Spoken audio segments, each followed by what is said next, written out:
TV one के निहायत दिलचस्प ड्रामों और एंटरटेनमेंट से भरपूर शोज किसी भी वक्त देखने के लिए हमारी वेबसाइट विजिट करें या हमारे यूट्यूब चैनल को सब्सक्राइब करें और बेल आइकॉन पर क्लिक करें।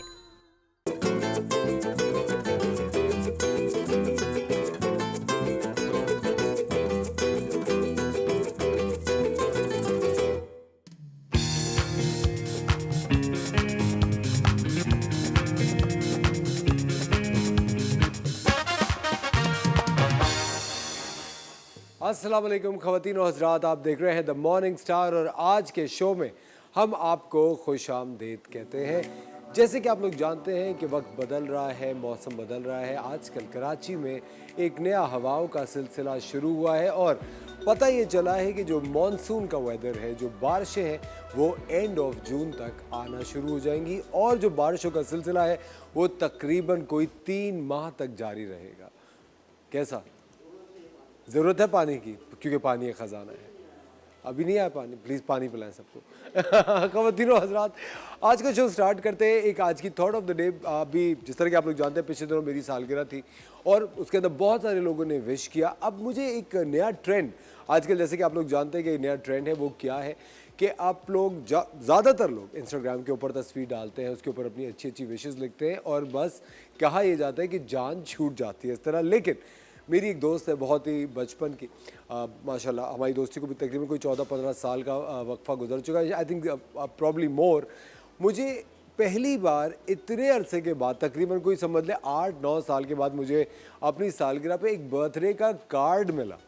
और सोचे वो इतनी अच्छी, आप सोचिए कि रिवायत होती थी कि बर्थडे का हम कार्ड लेते थे, उसको पर्सनलाइज करते थे, लिखते थे और जब बर्थडे के कार्ड की शॉपिंग के लिए जाते थे तो कितने कार्ड्स हम देखा करते थे कि नहीं यार ये सही रहेगा, अरे इसमें मजाक लिखा हुआ है, इसके कलर्स अच्छे, इसके लिफाफे पे इस तरह की कोई चीज़ बनी हुई है। लेकिन अब ये देखिए, ये ट्रेंड कितनी तेज़ी से ख़त्म होता जा रहा है, मरता जा रहा है। हमें इस तरह की जो अच्छी अच्छी रिवायात हैं, जो पुरानी, जिनका ताल्लुक़ हमारी सकाफ़त से रहा है, हमसे रहा है, एक अच्छे इमोशन से रहा है, हमें उन्हें ख़त्म नहीं करनी चाहिए। क्योंकि अगर आप देखें तो दुनिया में कितनी ज़्यादा चीज़ें आजकल ख़त्म होने लगी हैं। वो चीज़ें जिनकी पिछले दिनों बहुत ज़्यादा वैल्यू होती थी, अब उन चीज़ों की कोई वैल्यू नहीं रही। और इसका लोग ये कहते हैं कि सोशल मीडिया आ गया है, लोग बहुत ज़्यादा होशियार हो गए हैं, समझदार हो गए हैं, इसलिए जो बेवकूफ़ी की चीज़ें थी उससे निकला है। लेकिन मुझे ऐसा लगता है कि जो मोहब्बत होती है, जो इमोशंस होते हैं, जो एक दिल से दिल तक के जो रिश्ते होते हैं, वो कभी लॉजिकल नहीं होते। उनमें कभी भी मेरे नहीं ख्याल कि इतना ज़्यादा सेंस बनता है। उनको हमेशा से थोड़ा सा इलॉजिकल रहना चाहिए। और जिन लोगों से आप मोहब्बत करते हैं, जिन लोगों के साथ आपके अच्छे ताल्लुकात हैं, अच्छी दोस्ती है, उनके साथ हमेशा ये जो कार्ड्स का सिलसिला ज़रूर जारी रखिए। क्योंकि देखिए, अब जितने लोगों ने मुझे इंस्टाग्राम पे विश किया था, वो विशेज़ तो ऑफ कोर्स एक मेमोरी में चली जाएंगी, आर्काइव्स में चली जाएंगी। लेकिन जो बर्थडे कार्ड है वो हमेशा मेरे दिल के करीब रहेगा, मेरे पास रहेगा। मैं पढ़ता रहूँगा, अपने कमरे में किसी अच्छी जगह पे उसको प्लेस करूँगा और जब भी देखूँगा एक अच्छी दोस्ती का, एक अच्छे पुराने वक्तों का और एक अच्छी सालगिरह का ख्याल मेरे दिल में आता रहेगा। तो जितनी भी वो रिवायात हैं जो तेज़ी से मरती चली जा रही हैं, ख़त्म होती चली जा रही हैं, उन्हें हमें कायम रखना है। और जो लोग ये कहते हैं कि हर वो चीज़ गुज़रते वक्त के साथ उसकी वैल्यू ख़त्म हो जाती है, जो कि एक्चुअली में उसकी पिछले टाइम में कोई वैल्यू थी और अब नहीं है, उसकी वजह यह है कि पहले भी कोई वैल्यू नहीं थी, हम बेवकूफ़ थे जो उसकी वैल्यू समझ रहे थे। और इसी तरह अगर आप देखें तो आजकल हमारे मुल्क में इंसानी जान की कोई वैल्यू नहीं है। आप अपने बच्चों को पढ़ाते हैं, लिखाते हैं, पाल पोस के बड़ा करते हैं और एक मोबाइल के पीछे, एक बाइक के पीछे, एक वॉलेट के पीछे कोई भी उनकी जान ले सकता है, उन्हें आपसे जुदा कर सकता है और इसके बारे में महकमे, वजारतें कुछ नहीं कर सकती। अल्लाह ताला से सिर्फ आप दुआ कर सकते हैं कि आपकी जो औलाद है, आपके जो प्यारे हैं, उन्हें अल्लाह ताला अपनी हिफ्ज़ व अमान में रखे। क्योंकि अब हमारे मुल्क पे ये वक्त आ चुका है कि हमें सिर्फ़ और सिर्फ पहले ही अल्लाह ताला से मदद मांग लेनी चाहिए थी, क्योंकि ये लोग तो किसी काम के नहीं हैं। आप सोचिए, एक कासिम, एक नौजवान, एक लौता बेटा अपने वालिदैन का इस्लामाबाद में। अब सोचिए किस तरह एक वालिदैन जो होते हैं अपने बच्चों को पैदा करते हैं, बड़ा करते हैं, उन्हें पढ़ाते हैं, लिखाते हैं। लम्स का तालिब इल्म, लम्स में पढ़ना इतना मुश्किल, लम्स के अंदर एडमिशन लेना इतना मुश्किल। बेहतरीन स्टूडेंट्स को सिर्फ लम्स, एक पाकिस्तान की बहुत शानदार यूनिवर्सिटी है जहाँ एडमिशन मिलता है, वहाँ से पढ़ना लिखना, शाम को सिर्फ एक वॉक करने जाना और एक मगिंग, सिर्फ एक छीना झपटी के केस के अंदर एक कोई आया उससे कुछ छीनने के लिए और उसने रेजिस्ट किया और उसे गोली मार दी। और सोचिए, एक वालिदैन जो घर में थे, उन तक ये खबर पहुंची होगी कि उनका लखते जिगर अब इस दुनिया में नहीं रहा, क्योंकि एक सिर्फ कुछ 50-60 लाख रुपए तक का फ़ोन था प्रॉब्ली, या कोई वॉलेट था जिसके पीछे उसकी जान ले ली गई। पिछले दिनों एक और नौजवान कराची के अंदर, उसने सिर्फ इतना कहा किसी से कि प्लीज़ ये बाइकिंग मत कीजिए, ये कीजिए, उसको भी गोली मार दी। तो हम शायद जानवरों में रह रहे हैं, शायद हम जानवर बन गए, शायद आप में से काफ़ी इस तरह के लोग जानवर हैं जो जानवरों को ही परवरिश दे रहे हैं। और अगर आप अभी अपनी औलाद में देखें कि ज़रा से भी जानवरियत आ रही है, बारबरियत आ रही है, उसको वहीं रोकिए, उनके प्लीज़ तलाशियाँ लीजिए, देखिए कि उनके पास जो वेपन्स हैं, जो कि ये आलात है जिससे जान ली जा सकती है, वो ना हो। ख़वातीन और हज़रात, आप सोच भी नहीं सकते कि एक औलाद का छिन जाना इन वजूहात की बिना पे कितना मुश्किल होता है एक वालिदैन को कोप अप करने के लिए। सारी ज़िंदगी का गम, सारी ज़िंदगी का डर रह जाता है। और जब एक इंसान की, जब एक कपल की, जब एक दो मियाँ बीवी की एक ही औलाद हो और वो भी इस तरह छीन ली जाए किसी चीज़ के पीछे, तो सोचिए इससे बड़ा अलमिया क्या हो सकता है। आपकी आंखों में यकीनन आंसू आ गए होंगे। तो जब भी आंसू आते हैं, कहते हैं कि दिल बड़ा दुखता है तो आंखों में आंसू आते हैं, और यही वक्त होता है कि आप अल्लाह ताला से दुआ मांगिए कि जो भी इस तरह के शरपसंद अनासर हैं, जो भी इस तरह के लोग हैं जो आपकी जान के लिए ख़तरा है, अल्लाह ताला उन्हें नेस्तो नाबूद करे। क्योंकि आपको पता है हमारे मुल्क में जस्टिस बहुत टाइम से मिलता है, थोड़ा वक्त लगता है जस्टिस मिलते हुए, लेकिन जस्टिस मिल भी जाए तो क्या है, जिसकी जान जानी थी वो तो चली गई, जिसका लॉस होना था वो तो हो ही गया। अब किसी का घर था वो उजड़ गया, अब उनके घर में शायद दोबारा कभी चिराग ना जले, शायद दोबारा कभी वो लोग ईद ना मनाए, शायद दोबारा कभी उनकी ज़िंदगी में वो लम्हा, वो वक्त ना आ सके। और क्या कहा जाएगा कि महंगाई थी इसलिए वो इंसान ये कर रहा था, चोरी कर रहा था, मार रहा था, लेकिन जिसकी औलाद थी वो चली गई। हमारी कंडोलेंसेस, हमारी हर तरह की विश, हम क्या कह सकते हैं, कुछ अल्फाज भी नहीं होते जब आप अपने किसी प्यारे को, किसी औलाद को या वालिदैन को लूज़ करते हैं। कासिम की सारी फैमिली के लिए TV1 आज बहुत ज़्यादा अपना सर झुकाए हुए हैं। हम सब इस मुल्क की तरफ से आपसे माफ़ी मांगते हैं कि हमारी ही वजह से आपका लखते जिगर आपसे चल गया, हम माजरत चाहते हैं। लेते एक छोटा सा ब्रेक के बाद एक शो स्टार्ट करेंगे एक नए नोट पे। कहीं मजा गया watching the morning star. Thank you.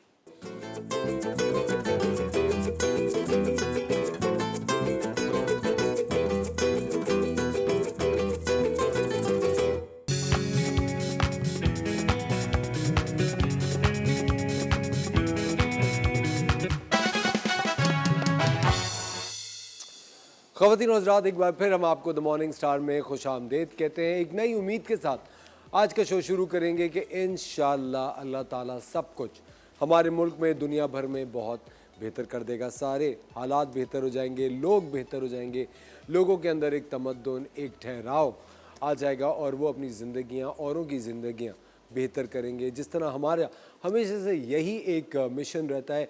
बहुत सारे शोज़ आप टेलीविज़न पे देखते होंगे, लेकिन हमारा मिशन ये रहता है कि आपकी ज़िंदगी बेहतर हो। हम रेटिंग की खातिर ज़्यादा चीज़ें नहीं करते, लेकिन हम हमेशा आपकी ज़िंदगी बेहतर करने की तरफ एक अपना जो कदम है वो बढ़ाते रहते हैं। हमेशा हमें बड़ी कॉल्स आती हैं लोगों की, और वो ये जानना चाहते हैं कि एक्सरसाइज के जो सेगमेंट्स होते हैं उससे रिलेटेड बहुत सारे सवालात हमें मौसूल होते हैं कि अगर ये प्रॉब्लम हो तो हम क्या करें, वो प्रॉब्लम हो तो क्या करें।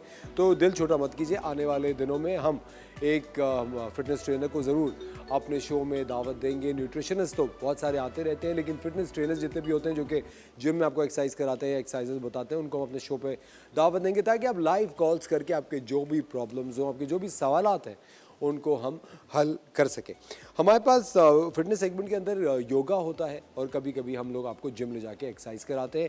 इसकी सबसे बड़ी वजह यही होती है क्योंकि ज़िंदगी के अंदर जब भी आप अपने कामों में मसरूफ़ हो जाते हैं, आप रोज़ाना ऑफिस जा रहे हैं, आप अपने बच्चों को स्कूल से पिक कर रही हैं, अगर आपका कोई बिज़नेस है, आप एक एंटरप्रेन्योर हैं, आप एक बिज़नेस वूमेन हैं, अपने घर से कोई काम कर रही है, तो आप सब लोगों को सलूट है। आई थिंक कि आजकल के दौर में अपना बिज़नेस शुरू करना और उसको चलाना और एक कायम रहना कि वो थोड़ी सी एक स्पीड पकड़ ले, एक बहुत ही बड़ी बात है। और मैं सलूट करता हूँ सारी ख़वातीन को जो अपने घर रहते हुए छोटा बड़ा कोई ना कोई बिज़नेस चला रही हैं या कुछ ना कुछ कर रही हैं।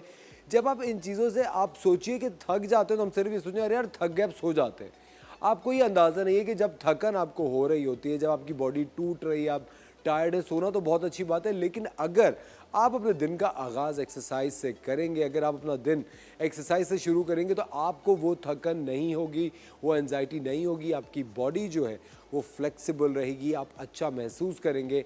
और एक्सरसाइज करके आप हमेशा से अपने दिमाग के लिए भी बहुत बड़ा फेवर करते हैं, जो कि आप रियलाइज़ नहीं करते कि आपका जो ब्रेन है वो एक्सरसाइज करते वक्त कितना ज़्यादा बेनिफिट कर रहा होता है।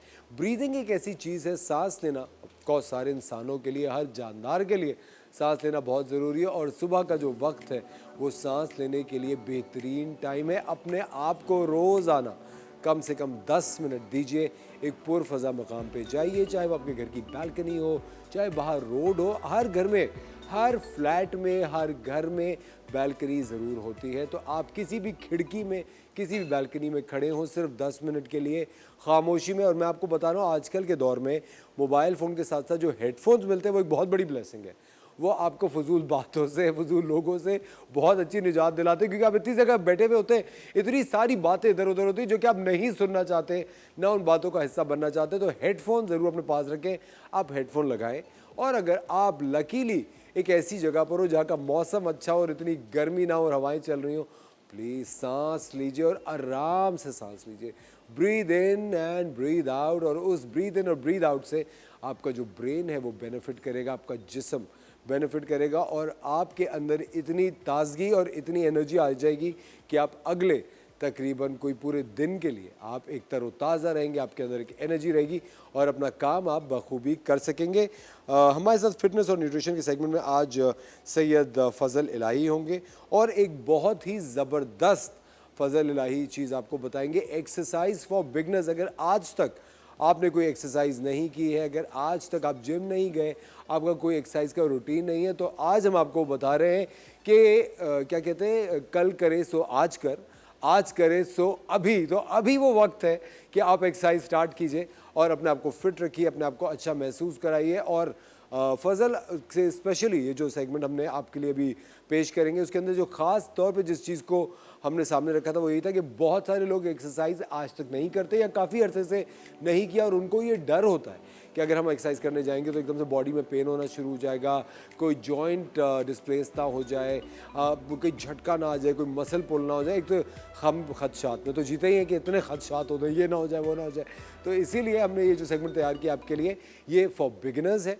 आप कभी जिम नहीं गए तो आप ये सेगमेंट को गौर से देखिए, इसको समझिए और एक्सरसाइज कीजिए, और एक्सरसाइज से अपनी ज़िंदगी को बेहतर बनाइए। Over to you Syed Fazal Ilahi. अस्सलाम वालेकुम, मैं हूँ Syed Fazal Ilahi, mister South Asia champion, mister Asia champion और मिस्टर वर्ल्ड। इंशाल्लाह मैं आज आपको जो है ना बाइसेप का तरीके बताऊँगा, बिगनर बाइसेप किस तरह लगाते हैं। जिम में अक्सर लड़के बहुत ज़्यादा मतलब गलतियाँ करते हैं, जिस तरह जिम में एंटर होते हैं या उसका पहला हफ्ता होता है बहुत ज़्यादा गलतियाँ करते हैं। तो उसका ये तरीका है कि जैसे आप जिम आ गए, सबसे पहले आपने बाइसेप वर्कआउट की स्ट्रेचिंग करनी है। स्ट्रेचिंग बहुत ज़्यादा ज़रूरी है, ये आपने स्ट्रेचिंग करनी है इस तरह करके। ये बाइसेप की स्ट्रेचिंग है।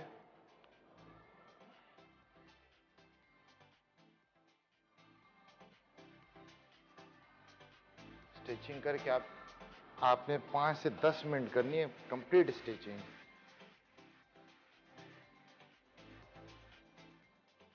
ओके, और अब हम आपको बाइसेप का, बिगनर बाइसेप का तरीका बताते हैं। बिगनर बाइसेप किस तरह लगते हैं।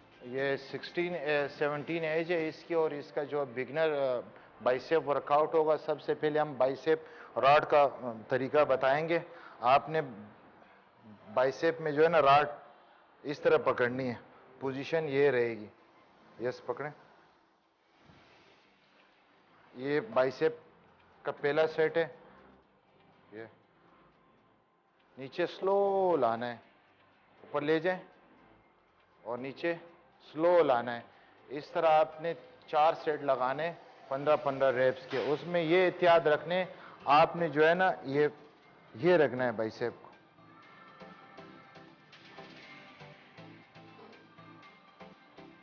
नीचे स्लो आएगा, स्लो कोशिश करनी है। आपने बाइसेप तेज नहीं लगाना है, बाइसेप बॉडी का सबसे छोटा पार्ट से इसको स्लो स्लो लगाना है, और हफ्ते में तकरीबन 1 दिन लगाना है। 1 दिन ये वर्कआउट करनी है आपने। ओके। बाइसेप राड के बाद बाइसेप डंबल लगाने, स्ट्रेट खड़े होके। यस, सेम उसी एंगल में लगेंगे, 1 बाय 1 नीचे स्लो लाना है। यस, इस पोजीशन में आपके जो है ना बाइसेप डंबल लगेंगे। बिल्कुल बॉडी स्ट्रेट रखनी है, शोल्डर को नहीं पकड़ना है और बिल्कुल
इसमें आपने बॉडी बिल्कुल स्ट्रेट रखनी है और केबल भी बिल्कुल आपने स्ट्रेट लेकर जाना है और सारा लोड आपने ट्राइसेप पे देना है, शोल्डर पे बिल्कुल लोड नहीं देना है। ये ट्राइसेप की पहली ट्रेनिंग है, पुश डाउन। इसके भी सेम वही सेट लगाने हैं, 15 रेप्स और 4 सेट।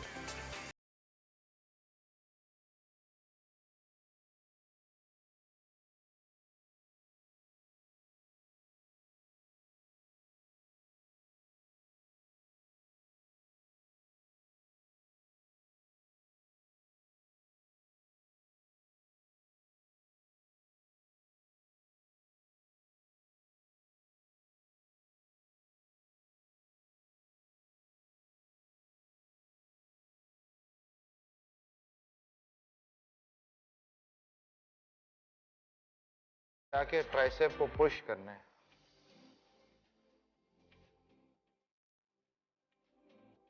ये जिगजैग रॉड है, बिल्कुल सेम इसी तरह स्लो लगाना है आपने। ट्राइसेप को ऊपर की तरफ पुश करना है, स्लो नीचे लेकर आना है, ऊपर प्रेस करना है ताकि ट्राइसेप पे सही लोड आए।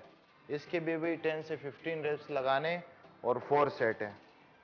बिल्कुल सेम एंगल में ज़बरदस्त इसी तरह आपने लगाना है। अब जो ट्राइसेप का 4th वर्कआउट है वो ओवरहेड डंबल होगा। ये उठाएं ओवरहेड डंबल। ये डंबल आपने ऊपर इस पोजीशन में रखना है, नीचे सर के नीचे लाना है, स्लो नीचे भी फुल लेकर जाना है और ऊपर भी आपने फुल लेकर जाना है। ये चीज़, ये ओवरहेड डंबल कहलाता है। बहुत अहम सेट है ये ट्राइसेप का और इसने आपके जो ट्राइसेप के मसल्स है, देखो इस पे लोड आ रहा है, ज़बरदस्त तरीके से लोड आ रहा है। इसके भी सेम वही 15 रेप्स लगाने और 4 सेट होंगे। ज़बरदस्त। ये चीज़ नीचे स्लो, ऊपर आपने पुश करना है, प्रेस करके ना थोड़ा सा होल्ड रखना है, ये चीज़, और नीचे फुल स्लो लाना है।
Slow slow.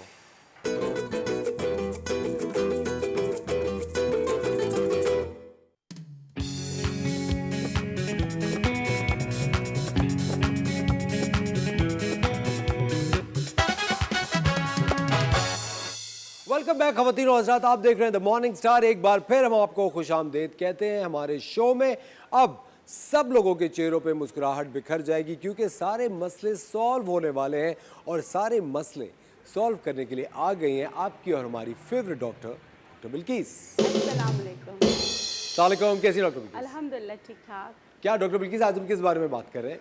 आज हम बालों के बारे में बात करें कि समर में यानी कि गर्मियों में अपने बालों की हिफाजत कैसे करें, क्योंकि बाल हर मौसम में गिरते हैं।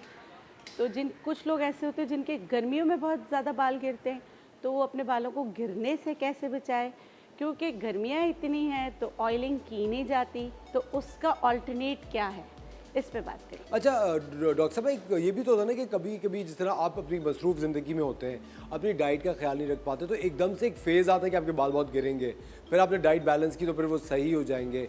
और कभी कभी कुछ इस तरह के लोग होते हैं जिनके बाल बहुत गिरते भी हैं और उतने ही घने भी रहते हैं। बिल्कुल आपने सही बात की। You are what you eat, आप वही नज़र आएंगे जो आप खाएंगे। अगर आप अपनी डाइट का ख्याल रखेंगे तो 80% आपको फ़ायदा होगा, अगर आप लगाएंगे तो 20% फ़ायदा होगा। मगर हम 20% के पीछे भागते हैं और 80% को छोड़ देते हैं। तो बालों की ग़िज़ा जो है वो प्रोटीन है। अंडा, दूध, दही, मछली, इनका इस्तेमाल जो है करते रहना चाहिए। अच्छा, प्रोटीन दालों में भी होता है, तो आप दालों का इस्तेमाल करें।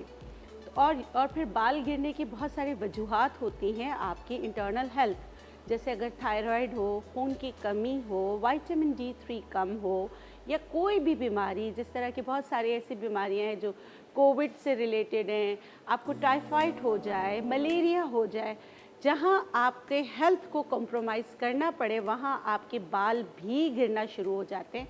अगर बाल गिरने लगें तो सबसे पहले अपने टेस्ट ज़रूर करा लें कि क्या वजह है जिसकी वजह से बाल गिर रहे हैं, या कोलेस्ट्रॉल की ज़्यादती भी बालों को गिराती है। बहुत सारे रीज़न्स हैं इसके, फिर हार्मोनल इम्बैलेंस भी है।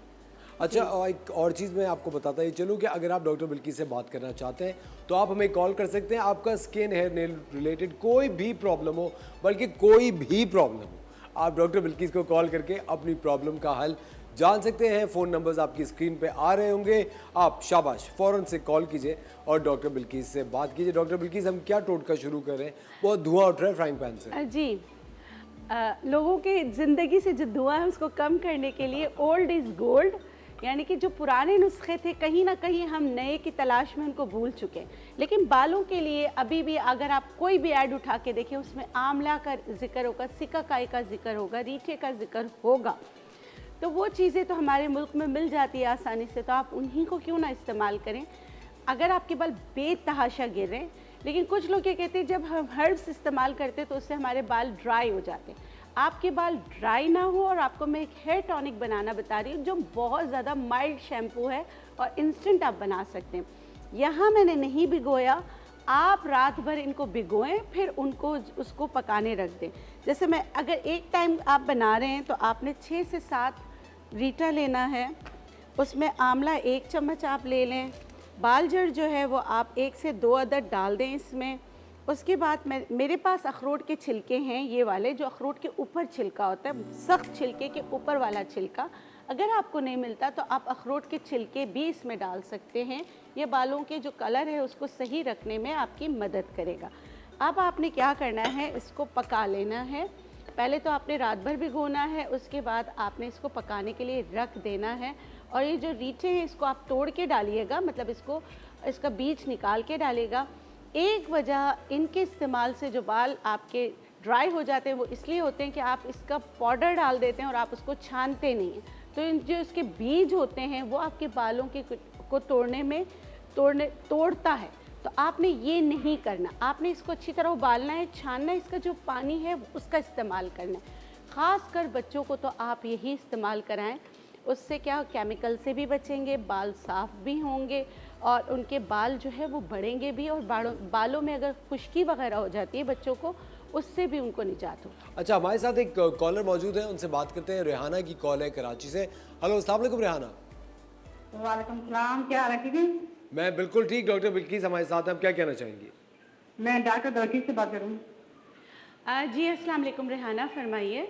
वालेकुम सलाम, कैसी है? ठीक है। जी अल्हम्दुलिल्लाह ठीक ठाक। मुझे जो है तो जिस्म में शदीद पेन है, बहुत ज्यादा। जैसे मुझे बिल्कुल एक जरा भी जो है ना ताकत नहीं है, मैं कोई काम नहीं कर सकती, कुछ नहीं, बिल्कुल है, इतनी थकी थकी रहती हूँ, बहुत ज्यादा थकावट है मुझे। अच्छा देखिए, आपको थकावट है, आपने कोई टेस्ट कराया है? आपकी जोड़ों में जी सूजन तो नहीं हो जाती जी है? जी जी, मुझे हार्मोन का मसला है। अच्छा, हार्मोन्स का मसला है। तो हार्मोन्स के मसले से आपकी बॉडी में सूजन है, सूज जाती है? दर्द कैसे वाला होता है? नहीं रात नहीं को नहीं ज़्यादा दर्द नहीं, होता है, दिन में, या पूरा वक्त दर्द रहता है? मुझे पूरा वक्त दर्द रहता है, बहुत थकी थकी रहती हूँ।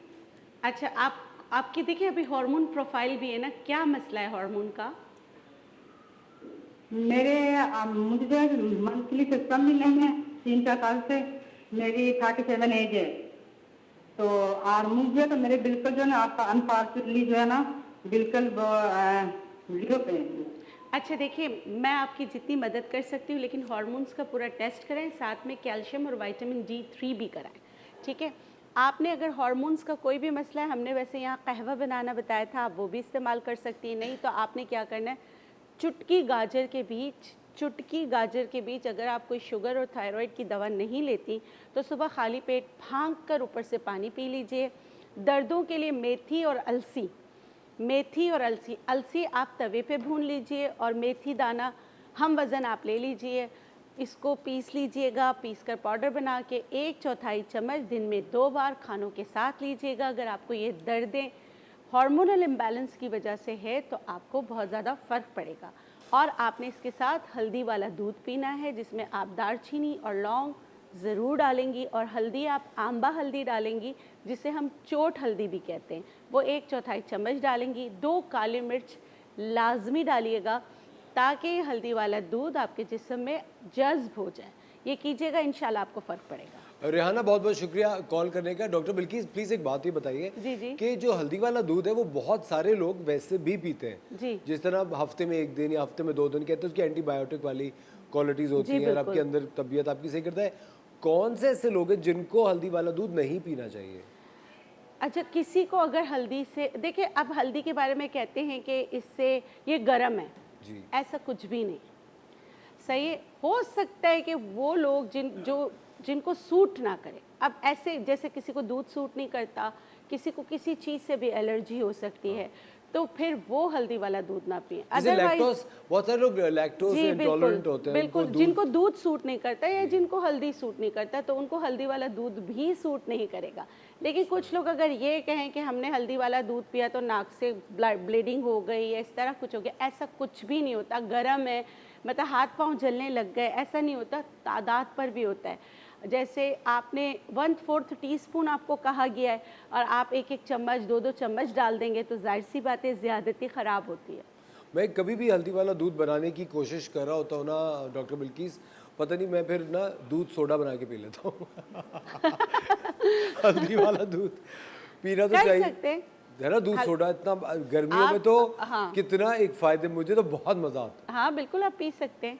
आइसक्रीम सोडा को लेके दूध में डाल दो। हाँ बिल्कुल पी सकते हैं आप। मिल्क में कोई भी फ्लेवर दे के आप ले सकते हैं, इसमें कोई वो नहीं है। लेकिन फिर मतलब कि उसमें हल्दी डाल के फिर आप उसमें सोडा डाल देते हैं।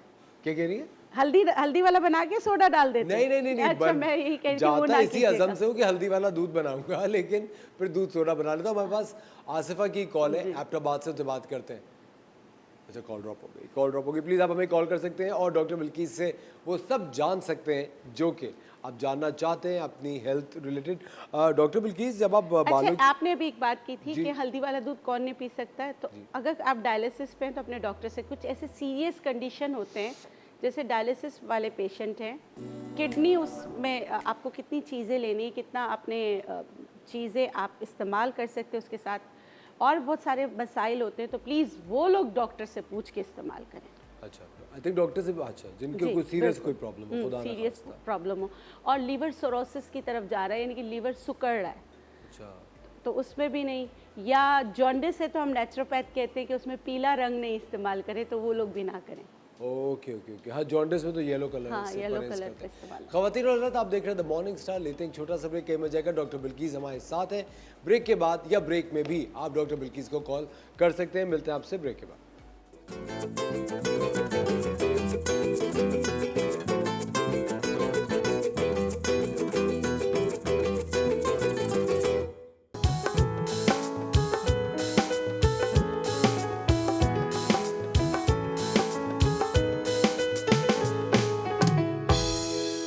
वेलकम बैक खवातीन और हज़रात, आप देख रहे हैं the morning star. Doctor Bilkis हमारे साथ मौजूद हैं। कुछ आप जानना चाहते हैं तो हमें कॉल कर सकते हैं। मैं एक चीज़ जानना चाहता हूँ डॉक्टर बिल्किस, कुछ लोग होते हैं जो कि क्रॉनिक डिप्रेशन के मर्ज में मुब्तला रहते हैं, उदासी एक छाई रहती है, उसमें जो सुना ये जाता है कि अगर आप मीठा खाएं या कोई भी मीठी चीज़ खाएं तो वो मूड आपका अच्छा हो जाता है, अच्छा हो जाता है, जी। लेकिन ऑफ कोर्स उससे फिर आपको डायबिटीज़, ओबेसिटी, वेट बढ़ने के ये खदशात भी रहते हैं।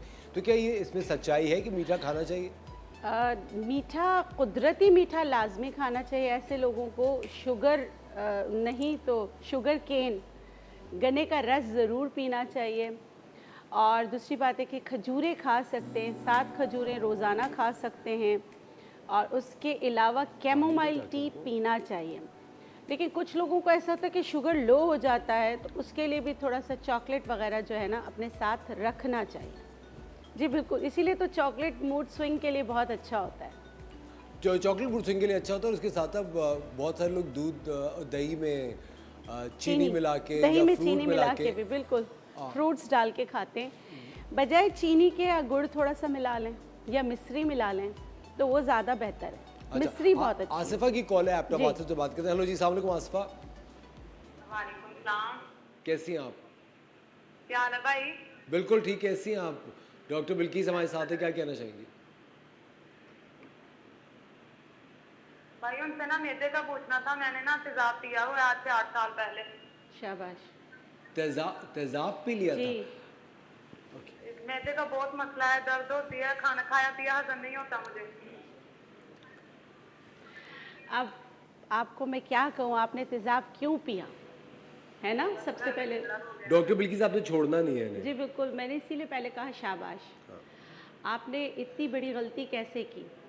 और आपको पता है कि जिस तरह, हाँ चले कोई बात नहीं, गलती हो गई, आप मान रही है, लेकिन अब आपको खमियारा भुगतना पड़ रहा है ना, क्योंकि उससे ज़ख़म हो गए होंगे जिसकी वजह से अब आपको खाना हज़म नहीं होता। तो आपने क्या करना है, एंटी एसिड डाइट पर जाना है। जैसे सुबह उठें आप, दूध आप जो है, अगर कोकोनट मिल्क आपके पास अवेलेबल है ठीक है, नहीं तो आप क्या करें कि जो पका हुआ कोकोनट होता है जिससे तेल निकलता है, आप तकरीबन मिसाल के तौर पर इतने से ले लीजिए। उसको आपने क्या करना है, पानी में भिगोना है। उसके बाद उसको ब्लेंडर में डाल के अच्छी तरीके से 1 गिलास पानी के साथ ब्लेंड करते रहना है। उसकी जो झाग निकलेगी उसको आप अलग कर लीजिए। उसके साथ आप बनाना यानी 1 केला बिल्कुल अच्छी तरह शेक करके सुबह खाइए। एंटी एसिड डाइट पर आपने, बहुत हो तो काली मिर्च ले सकती है, नमक भी आपको कम लेना है। अपना H पाइलोरी का टेस्ट कराएं, आंतों के ज़ख़म का। साबित इस्फगोल और तुख्म बालंगा, गोंद कतीरा, मिस्री। साबित इस्फगोल, तुख्म बालंगा, गोंद कतीरा और मिस्री। गोंद कतीरा मिस्री पीस लीजिए, और जो मैंने आपको 2 बीज बताए उसको पीसना हरगिज़ नहीं। फिर इसको मिक्स कर लीजिएगा हम वज़न। इसमें से 1 चम्मच 1 कप दूध गर्म दूध में डालकर रख दीजिए। दोपहर रात खानों से पहले आप खाइए, तो इंशाअल्लाह आपको फ़र्क पड़ेगा। अभी आपको जो है प्रोटीन के सोर्स नहीं खाने। अच्छा, हम हमेशा यहाँ खड़े होकर कहते हैं कि आपने होल ग्रेन आटा लेना है, आपने ब्राउन आटा लेना है, मगर आपके लिए मैदे की रोटी अच्छी है। आप जो सफ़ेद आटा है आप वो खाएंगी, आप चोकर वाला आटा नहीं खाएंगी। जो उसका चोकर होता है वो भी ज़ख़म, आपके आंतों का मसला हो गया होगा, उसके लिए बेहतर नहीं है। इस्फगोल की भूसी अच्छी है। उसके अलावा जैसे टमाटर का जो ऊपर का छिलका होता है वो भी आपके लिए नहीं है। आप एहतियात कीजिए, अल्लाह से माफ़ी मांगिए और इलाज कीजिए। अल्लाह गफूर रहीम आपको शिफा दे। अच्छा, आप प्लीज रेसिपी की बिल्कुल। तरफ चलते हैं। जी, अब दूसरा बालों को धोने के लिए हेयर टॉनिक दूसरे कौन से बनेंगे वो मैं बता देती हूँ। यहाँ पर रखा हुआ है नारियल का पानी, कोकोनट मिल्क भी बहुत अच्छा होता है, आप उसको सिर्फ सादा भी लगा सकते हैं। नहीं तो आप क्या करें, सफ़ेद ज़ीरा बहुत अच्छा होता है, वो आप इसमें इन्फ्यूज़ कर दें। सौंफ 1 चम्मच इन्फ्यूज़ कर दें, जैसे इसमें मिक्स कर लें, इसको किसी बॉटल में डालकर रख लें और फिर आप जो है इसको छान के बालों की जड़ों में लगाएं। जिनके बालों से बहुत पसीना आता है, पसीना स्मेल और मतलब कि जैसे बाल धोए फ़ौरन ही पसीना आने लग जाता है, उसमें स्मेल भी होती है, असल में वो पसीना नहीं होता है, वो जो है वो भी फंगस की किस्म है।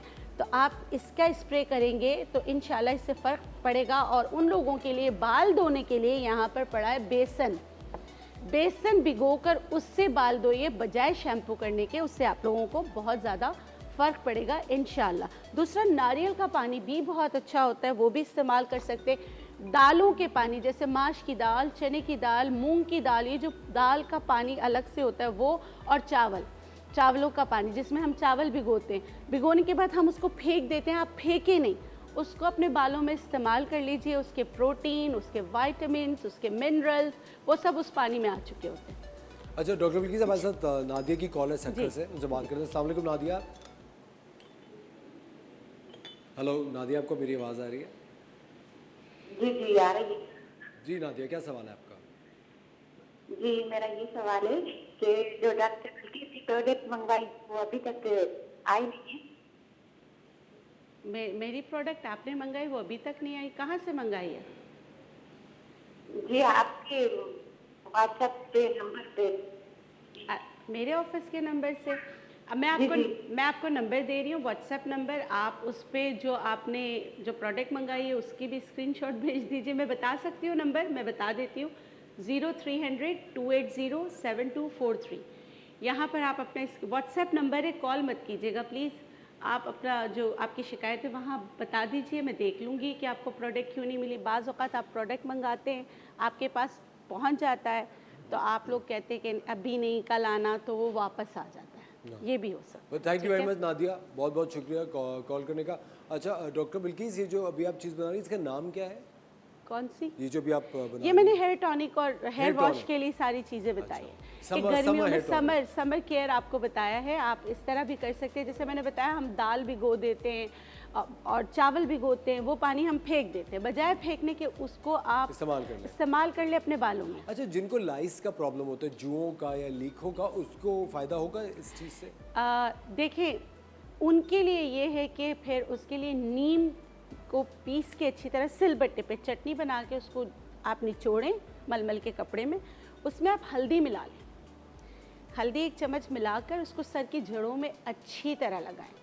अच्छा, जुओं के लिए भी ना क्या है कि हम सर तो साफ़ कर लेते हैं लेकिन अपना बिस्तर साफ़ नहीं करते, बहुत गलती है, क्योंकि उनको भी आप गर्म, क्योंकि वो ट्रैवल भी करती है। और रोज़ाना नीम का पानी डालें, और सिरका भी बहुत अच्छा होता है, अगर ओरिजिनल सिरका मिल जाए तो थोड़ा सा पानी में डाइल्यूट करके कॉटन बड से पूरे सर में अच्छी तरह लगाएं 5 मिनट के लिए, उसके बाद आप वॉश कर लें। और जो शैम्पू यूज़ करते हैं उसमें भी सिरका मिला लें। मैं सिरका सिंथेटिक की बात नहीं कर रही हूँ, मैं सिरका बात कर रही हूँ ओरिजिनल सिरका, तो उससे जुओं का ख़ात्मा हो जाता है। नीम पूरे पाकिस्तान में मौजूद है, antiseptic, anti bacterial, anti fungal. आप वो जो है ना उसका पानी रोज़ाना अपने बच्चों को बता दें कि भाई आखिरी में ये रिंस करना है नीम के पानी से। नीम के पानी से फिर डॉक्टर नहीं बिल्किस, एक बहुत ही मशहूर टोटका जो सबसे आसान रहा है कि अगर बच्चों को या इवन 14-15 साल तक के भी देखा गया है कि अगर लड़के लड़कियों को जुओं या लीखों का प्रॉब्लम है तो गंजा कर देते थे कि सारे सब निजात हो जाए कि वंस एंड फॉर ऑल। नहीं, वो आप बिल्कुल सही, लेकिन कितना गंजा करें, कितना गंजा करें? आप कह रहे हैं 14 साल, मेरे पास तो ऐसे पेशेंट भी आते हैं जो 30-35 इससे भी ज़्यादा होते हैं, उनको ज़ख्म पड़ चुके होते हैं जुएं पाल के, और यहाँ पर गुठलियाँ हो रही होती है, और वो खौफ के मारे डॉक्टर के पास नहीं जाते। अल्लाह ना करे गुठली जो लिफ नोड्स जो सोइलिंग हुई है वो खुदा न खास्ता कैंसर ना हो, तो मैं पहले कहती हूँ कि भाई टीबी का भी हो सकता है, और अगर आपके सर में कोई इन्फेक्शन है उसकी वजह से भी हो सकता है। तो खुदारा सफाई निफ्स ईमान है, रोज़ साफ़ कर ले, जू की कंघी रख लें वॉशरूम में। आप हर कोई करे। बिल्कुल सही बात है। और प्लीज ये डॉक्टर के पास जाने से खौफ ज़्यादा बिल्कुल ना मत हो हो। कि कहीं ये ना हो वो ना हो। अब जो होना है वो तो हो चुका है, पता करें ताकि उसका इलाज हो। अभी लीजिए एक छोटा सा ब्रेक, कहीं में जाएगा। आप देख रहे हैं मॉर्निंग सा, मिलते हैं आपसे ब्रेक के बाद।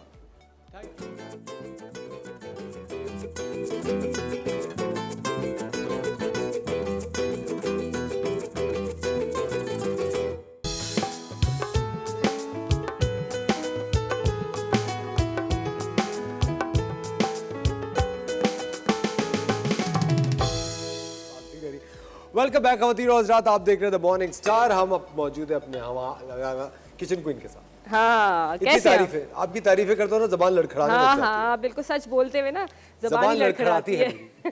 कैसी शेफ मुनीसा? मैं बिल्कुल ठीक है, आप कैसे हैं? मैं बिल्कुल ठीक ठाक। आज इंग्रेडिएंट से मुझे देख के लग रहा है कि शायद आज हम चिकन फ्राइड राइस या कुछ इस तरह की चीज़ बना रहे हैं।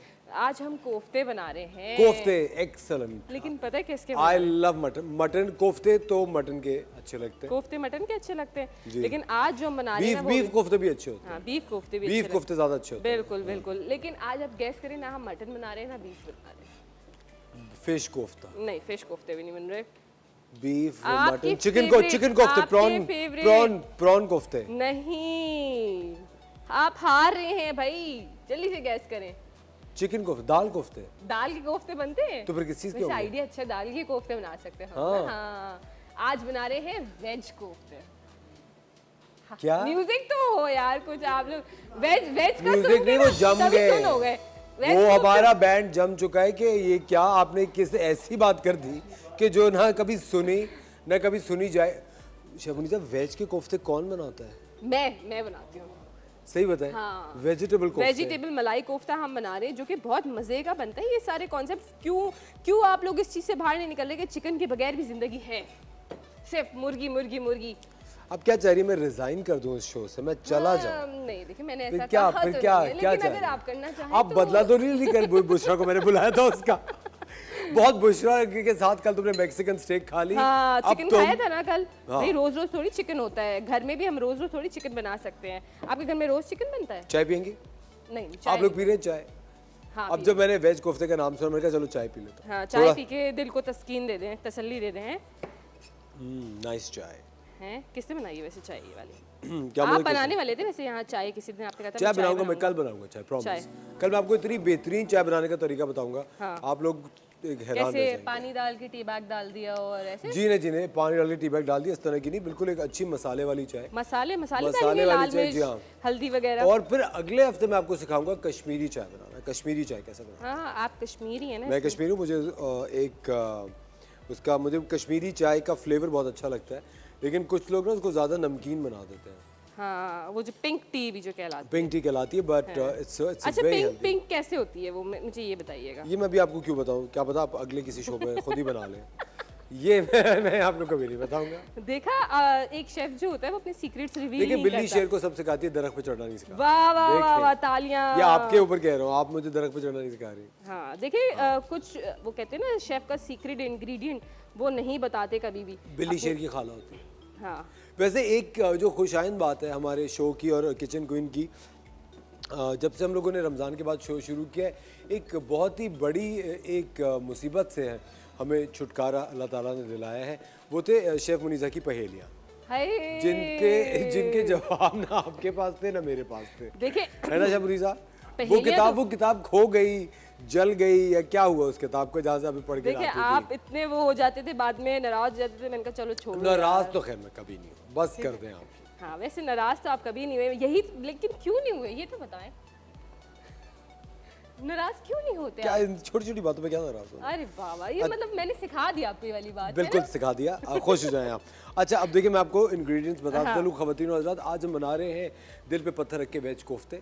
दिल पे But, पत्थर रख के कोई नहीं बना रहे। अच्छा, इनके खुशी दिल पे- खुशी बना रहे। खुशी खुशी, हाँ चले, खुशी खुशी हम वेज कोफ्ते बना रहे हैं। वेजिटेबल कोफ्ता आपने शायद पहले नाम नहीं सुना होगा, लेकिन ऑफ कोर्स चूंकि हम चाहते हैं कि आप लोग हेल्थी रहे और नई नई चीज़ें ट्राई करें, तो वेजिटेबल कोफ्ता एक अनोखी डिश है, खा के पता चलेगा कैसा है। मैं आपको इंग्रेडिएंट्स बताता चलूँ। सबसे पहले टमाटर, एक कटी हुई प्याज, लहसुन आपको चाहिए, राइट? बिल्कुल सही। 2 टमाटर हैं ये, बिल्कुल हाँ, 2 टमाटर। 2 टमाटर, 1 प्याज और छिला हुआ एक पूरा लहसुन।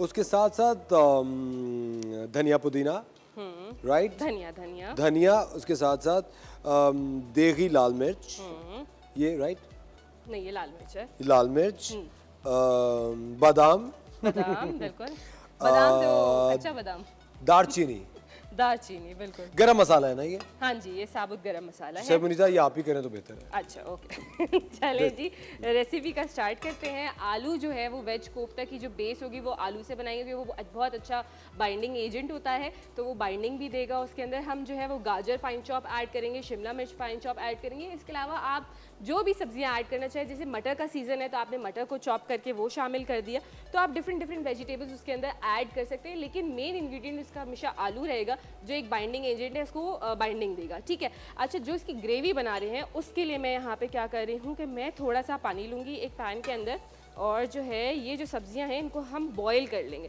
बिल्कुल डिफरेंट तरीके से बनता है मलाई, वेज मलाई कोफ्ता। जो इसकी ग्रेवी होगी वो मलाई मतलब क्रीमी ग्रेवी होगी, ठीक है, तो बड़ी मज़े के लगते हैं। तो ये हमने इसके अंदर एक प्याज डाल दी। आप कोई ज़रूरत नहीं कि कोई आप फाइन चॉप कर रहे हैं या कुछ भी, क्योंकि हमें इसको बॉईल करके ब्लेंड करना है, तो आप भले मोटा मोटा काट के डाल दीजिए। ठीक है, इसके अंदर लहसुन जा रहा है, आधा लहसुन का जो था वो कली जो मैंने उसको जो है वो छील ली थी। साथ में इसके अंदर 2 से 3 टमाटर आप शामिल करते हैं। हमारे पास 2 बड़े बड़े टमाटर थे तो हमने वो शामिल कर दिया, और कुछ 2 हरी मिर्ची ले ली आप, लेकिन कम ज़्यादा अपने स्पाइसेस के हिसाब से कर सकते हैं। बस इसको हम जो है वो बॉईल कर लेंगे, और बॉईल करने के बाद इसको सुनिए, एलोपिनो डाली आपने? एलोपिनो नहीं, ये नॉर्मल हरी मिर्च जो हमारे यहाँ पहाड़ी हरी मिर्च होती है वो है। एलोपिनो यहाँ पे होती नहीं ये है। तेज नहीं होगी ना? नहीं, ये तेज़ भी होती है सीजन के हिसाब से, तो जैसे सर्दियों में बहुत ज़्यादा स्पाइसी शबनीता कुछ रेस्टोरेंट पे जाते हैं ना, बहुत बड़ी हरी मिर्च होती है, हाँ।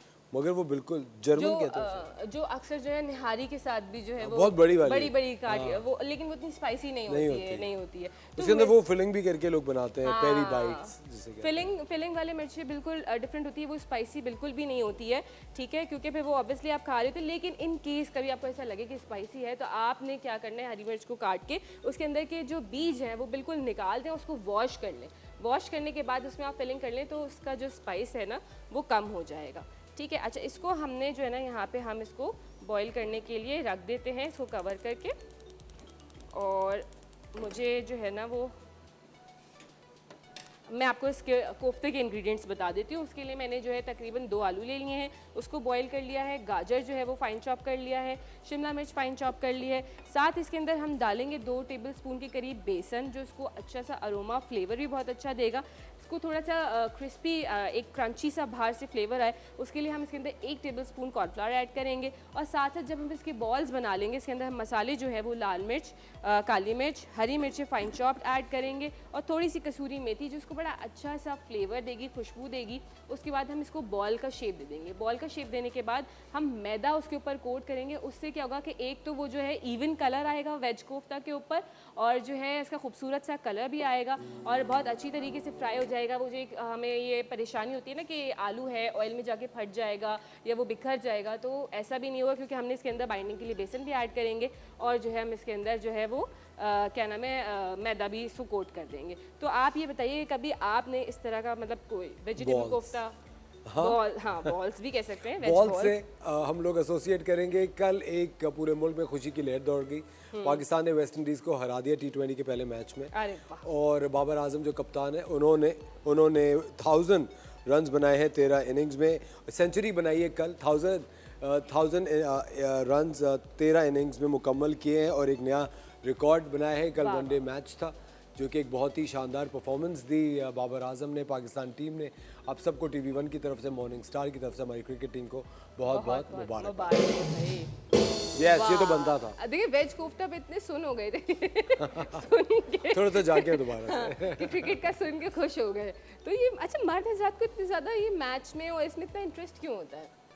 क्योंकि देखें फ्री एंटरटेनमेंट है ना। हाँ, फ्री एंटरटेनमेंट खवातीन को इतना नहीं होता, मैंने देखा है। नहीं, आज क्या आई थिंक लड़कियों को भी उतना इंटरेस्ट होता है। अच्छा, मैं उन लोगों आप क्रिकेट नहीं देखती ज़्यादा? मुझे पता ही नहीं है क्रिकेट में होता क्या। सही बताएं, वाकई में। शबनीता, आप कोई तो स्पोर्ट्स खेलती होंगी स्कूल में? हाँ, स्पोर्ट्स में बैडमिंटन वगैरह बहुत खेलती थी, और मैं वाकई आप मुझे बताना, आप वैसे जब आप खाना नहीं पका रही थी, आप गॉसिप करने के अलावा और क्या क्या काम कर लेती हैं? अच्छा ये अच्छा था, ये बोलना शुरू कर, गॉसिप के अलावा क्या क्या कर लेते हैं? गॉसिप के अलावा और क्या क्या कर सकते हैं? देखिए मैं बहुत ज़्यादा आर्टिस्टिक भी हूँ, मुझे जो है डिफरेंट चीज़ें, पेंटिंग्स और ये सब करना बड़ा शौक है, इसका कलरिंग और ये सब, और घर को डेकोरेट करना, इस तरह की चीज़ें बनाना जो हमारे घर को संवारती हैं, निखारती हैं। तो मैं बहुत घरेलू टाइप खवातीन में से हूँ कि जिनको अपने बहुत अच्छी घर, बात है। जो है आई घर थिंक ये घरेलू खातून होना एक फुल टाइम जॉब है। आई क्योंकि थिंक ये हम लोग पूरी जॉब है जो कि 24 घंटे चलती रहती है, खत्म नहीं होती। अच्छा एक हम लोग जो है ना हाउसवाइफ्स को हाउसवाइफ्स कहते हैं, मैं कहती हूँ वो होम मेकर्स हैं, ठीक है ना, होम मेकर्स हैं, घर को संवारती निखारती, लेकिन फिर भी इन दी एंड यही सुनने को मिलता है कि तुम करती क्या हो, हाँ, है ना? कोई काम भी नहीं करती। हाँ ये आपने सुना है ये? बिल्कुल सुना है। नहीं, लेकिन मुझे एक बात बता, आप ये किससे सुनती हैं? मुझे प्लीज ये बताएं। देखिए ये जो घर के मर्द हजरात ही होते हैं ना, वही जो है वो ये नहीं नहीं, दूल्हा भाई कहते हैं तुम कोई काम की हाँ ये देखिए झगड़ा करवा देंगे हो आज। नहीं सकता ऐसा, मेरा नहीं ख्याल वो ये कह सकते हैं नहीं आपको। नहीं, वो तो मेरा बहुत ख्याल रखते हैं, अल्लाह तो का फिर शुक्र कौन है। कहता है? अल्लाह ताला की बहुत बड़ी लेकिन तो मेरी आपसे कौन कहते हैं कि तुम कोई काम की नहीं करती, ये बताए ना। आपको कौन कहता है कि तुम कोई काम की ये नहीं मैंने करती? उन खवातीन की तरफ से बोला है जो ये दो आपको कौन कहता है? उन खवातीन को छोड़े, आप अपना बताएं। नहीं, कभी शुरू में शादी के कह दिया होगा मेरे हस्बैंड ने, लेकिन अब नहीं कहते, वो बहुत अच्छे हैं माशाल्लाह। आपको पता है जो खवातीन घर पे रहती हैं और घर बनाती हैं, घर संवारती हैं, वो एक 24 घंटे की जॉब है और हम उन्हें सलूट करते हैं, सलूट करते हैं उन सबको। और इस सलूट के साथ लेते हैं एक ब्रेक, कहीं मत जाएगा। आप देख रहे हैं the morning star, will be right back.